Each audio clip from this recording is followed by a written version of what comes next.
Welcome Tamil stocks friends. September 14ஆம் தேதி ஞாயிற்றுக்கிழமை சப்ஸ்கிரைபர் சண்டே. இந்த வீடியோவில் சப்ஸ்கிரைபர் கேட்ட கேள்விகளும் அதற்கான பதில்களையும் பார்ப்போம். இது மற்ற நண்பர்களுக்கும் பயனுள்ளதாக இருக்கும் நான் நம்புகிறேன். தமிழரசன்ற ஐடியிலிருந்து சப்ஸ்கிரைபர் நண்பர் கேட்டிருக்கிறாரு, பேட்ரானிக்ஸ் இந்தியா லிமிடெட் ஸ்டாக் பற்றி சொல்லுங்கள் ப்ரோ, என்ட்ரி பண்ணலாமான்னு கேட்டிருக்கிறாரு. அவங்க செமிகண்டக்டர் துறையில் என்ட்ராக போகிறாங்கன்னு சொல்கிறாங்க. கொஞ்சம் தகவல் சொல்லுங்கள் நண்பரேன்னு கேட்டிருக்கிறாரு. பார்ப்போம். பேட்ரானிக்ஸ் இந்தியா லிமிடெட் என்பது ஒரு இந்திய தொழில்நுட்ப நிறுவனமாக இருக்கிறாங்க. இவங்க பார் கோடிங், பயோமெட்ரிக்ஸ் மற்றும் RFID உள்ளிட்ட தானியங்கி அடையாளம் காணலை மற்றும் தரவு செய்தல் போன்ற தீர்வுகளில் நிபுணத்துவம் பெற்றவங்களாக இருக்கிறாங்க. அதே நேரத்தில் பல்வேறு IT மற்றும் வணிக தீர்வுகளையும் வழங்குறதுக்கு ஃபின்டெக், AI அனாலிட்டிக்ஸ் மற்றும் ஹெல்த் டேட்டா சர்வீஸையும் செஞ்சுட்டு வர்றாங்க.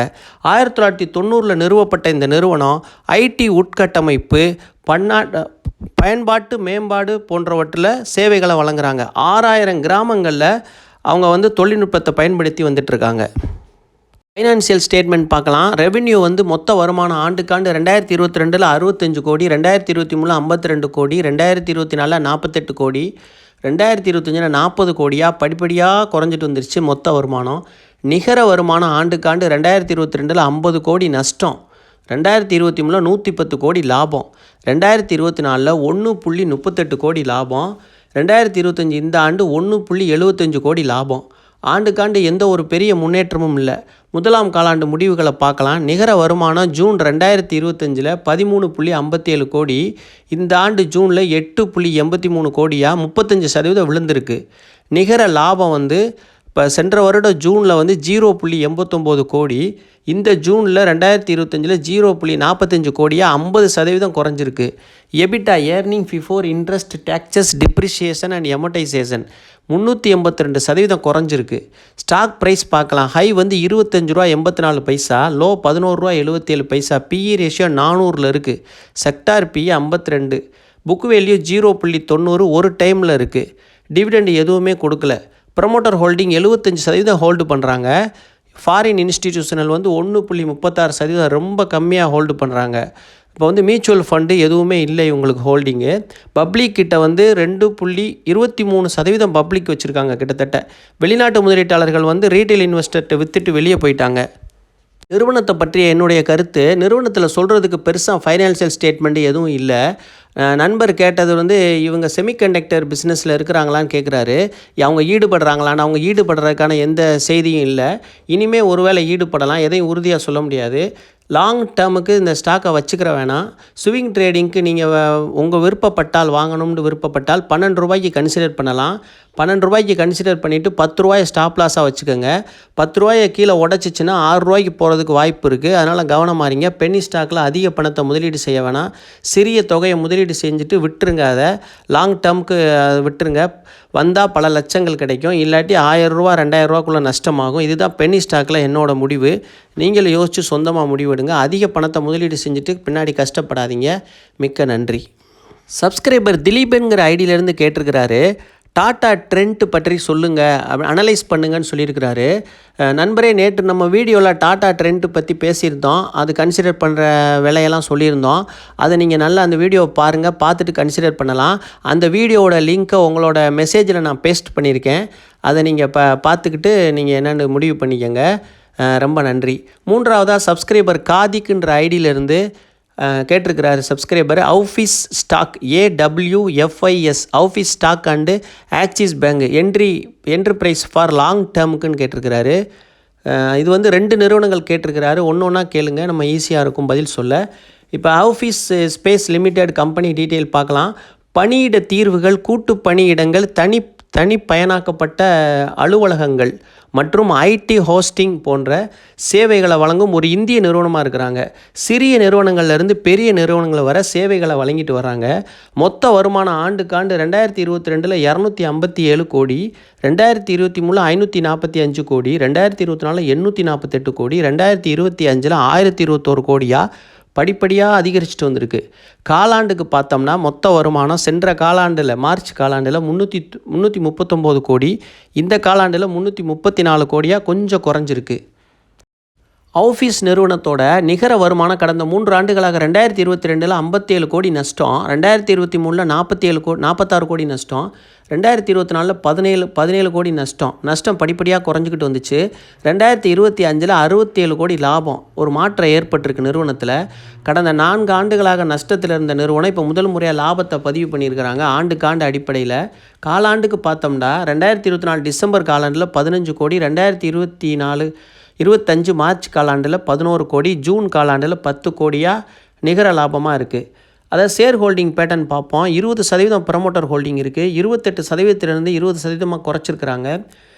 எஃப்ஐஐ வந்து 25% வச்சுருக்கிறாங்க. மியூச்சுவல் ஃபண்டு 29%, பப்ளிக் 28% சமமாக வச்சுருக்கிறாங்க எல்லோரும். 4 ஆண்டில் வந்து ப்ரமோட்டர் மட்டும் ஹோல்டிங்கை குறைச்சிக்கிட்டு வர்றது வீக்னஸாக பார்க்கலாம். எஃப்ஐஐ வந்து இன்க்ரீஸ் பண்ணிட்டு வர்றாங்க, அது பாசிட்டிவ்.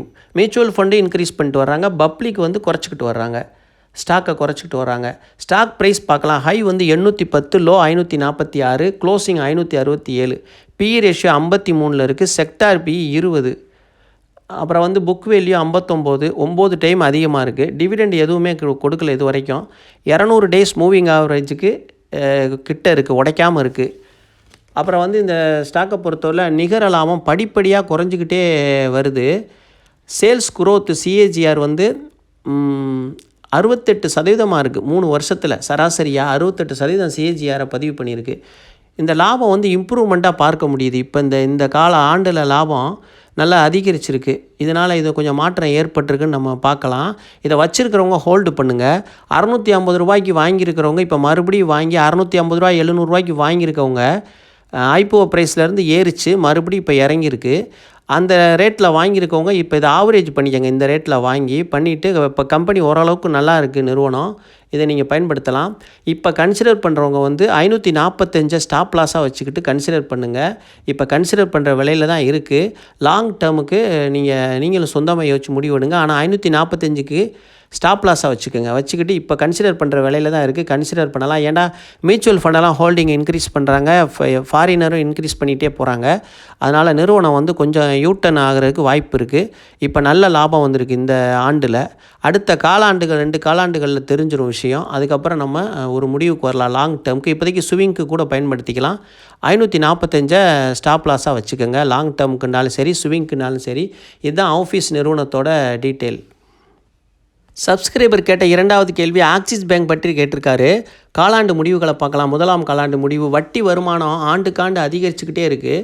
நிகர வருமானம் ஆண்டுக்காண்டு கடந்த ஆண்டு 26 கோடி, இந்த ஆண்டு 28 கோடி, கொஞ்சமாக அதிகரிச்சிருக்கு. நிகர வருமானம் வந்து காலாண்டுக்கான வருமானம் மார்ச் 2025 7.48 கோடி, ஜூனில் வந்து 2025 6.24 கோடியாக கொஞ்சம் குறைஞ்சிருக்கு.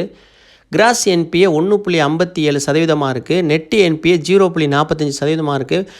என்பிஏ வந்து பரவாயில்லாமல் இருக்குது. நிகர வருமானம் இதுவரை இல்லாத அளவு இந்த காலாண்டில் குறைஞ்சிருக்கு. ஸ்டாக் ப்ரைஸ் பார்க்கலாம். ஹை வந்து 1281, லோ 934, க்ளோசிங் 1105.